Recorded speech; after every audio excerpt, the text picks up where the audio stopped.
Well, live from Power and Electricity World Africa 2018, we're nearing the end of the second day, and it's certainly been a very stimulating discussion. Most importantly, we had a very firm focus on the involvement of youth in Africa's future energy sustainability, and it had a lot to do with the change in mindset to distributed energy, decentralized energy, and the way we integrate the Internet of Things, blockchain, and we effectively materialize a digitized future through the youth. So nonetheless, we've tracked down a young South African entrepreneur, somebody that I've got to know over a period of time, a short period of time, and the reason for that is that he's only 20 years old, or almost 20, and it's been quite an experience to see the development of a very young business, organically grown. Not excessive funding available, but I think a fair amount of funding to move to the next steps incrementally every 3 to 4 months. And I have the absolute privilege of welcoming Masai Mahapa from AfriRenewable. How are you doing, Masai? No, I'm great. How are you guys? Very, very good. Thank you. Thanks for having me on the show. Excellent. Masai, very simply, we're going to get into a bit of detail. Right? You're a young South African. Yeah. You've been actively involved in the renewable energy sector now from inception, I think just after leaving school. And it looks like you're making a go of it. Every conference I attend, every time I get involved in some form of socio-economic development project, or possibly have a communication with the municipality, Masai is there. And you seem to be getting around at the speed of light. Share a bit with us. What are you doing? How are you developing? And what do you think the future holds for a young South African like yourself, moving into the digitized age of distributed energy? Okay, yeah. The industry in South Africa is actually quite growing. It's actually still in the infancy stage. As a young company, we're actually doing most of our projects in the distributed generation of electricity. So mainly based on the solar side. We're actually doing solar installations for your mostly residential systems, and we're actually looking forward to actually jumping onto the commercial and industrial side of the industry.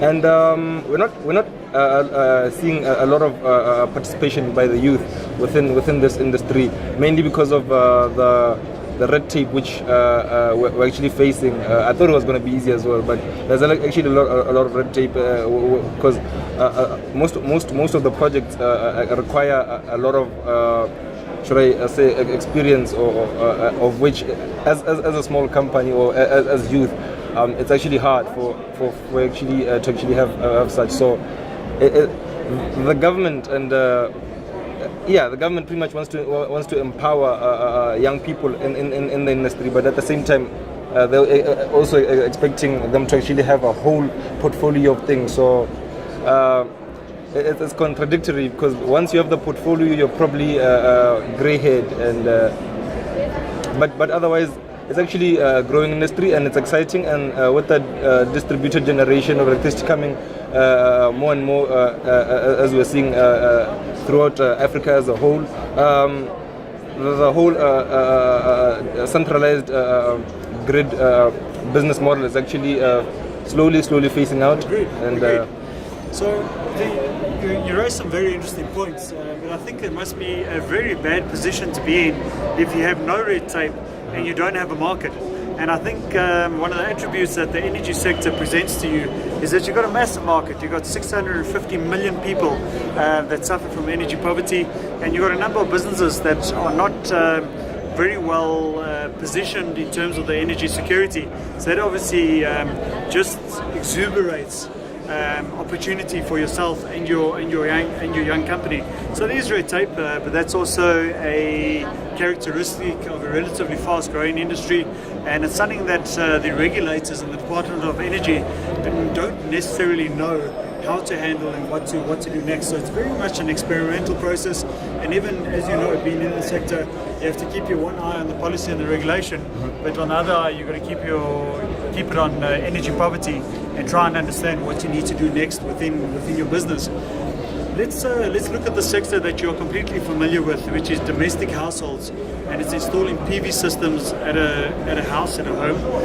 What other services would you offer? So the one thing is understanding the energy profile of the consumer or the end user, You would then install a system. What post-installation services or value add do you offer to your clients?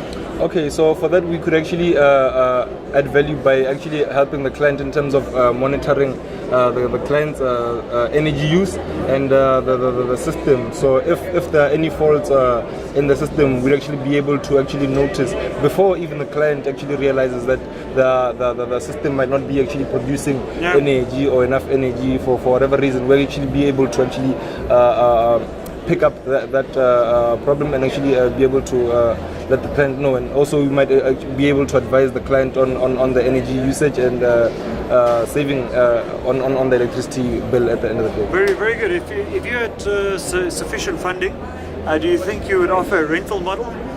So basically the client just signs a month-to-month rental, possibly with a month or two notice, and you then go and install. The client doesn't want it anymore, you go and de-install the installation, for lack of a better expression, and you move on from that point. Is that an option in your business model moving forward? Yes, that's part of our business model, which we're actually looking forward to implementing over the next couple of years in the near future, which is basically the leasing of the equipment, whereby the customer doesn't actually have to face the upfront cost of actually having to install the system. So when we actually are able to secure the funding for such a plan, we will be taking on this plan, and hopefully that will actually help facilitate the drive towards a greener future in Africa. It becomes more accessible to more clients. And that's exactly what it's about. It's about the level of accessibility and how quickly you can implement in order to have an impact. One last question from my side. Energy poverty. 650 million people across the continent never switched on a light in their entire lives.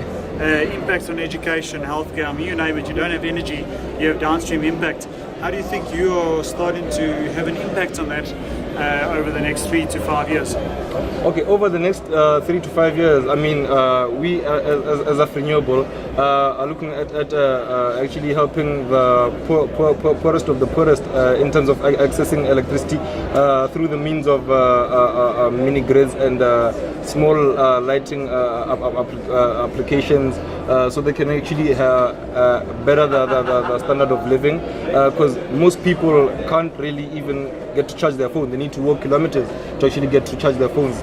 Kids need to walk to central areas where there's lighting so they can study overnight. Now that's still pretty much an act of crime. Yeah. I mean, for us here in South Africa, well, in the developed part of South Africa, it's a right to actually have electricity. Now, considering that most people do not have access to that right, it is more criminal. So we're actually looking to actually diminish the lack of electricity in most areas in Africa, and we've actually been in talks with some of the leaders from other African countries regarding such plans. So we're looking forward to actually hopping on to that side of the industry and helping other African people with technical. Well, Masai, billion-dollar companies have started smaller than what you are today, and they've had a very interesting success story to tell, and it's very energizing, if you allow me to use that expression. But very energizing to see a young man like yourself, not quite 20 yet, but moving on to 20. That's a big jump. I wish I was 20 still. But nonetheless, actually finding a space within the market to operate and not falling victim to the masses stating that they need a job.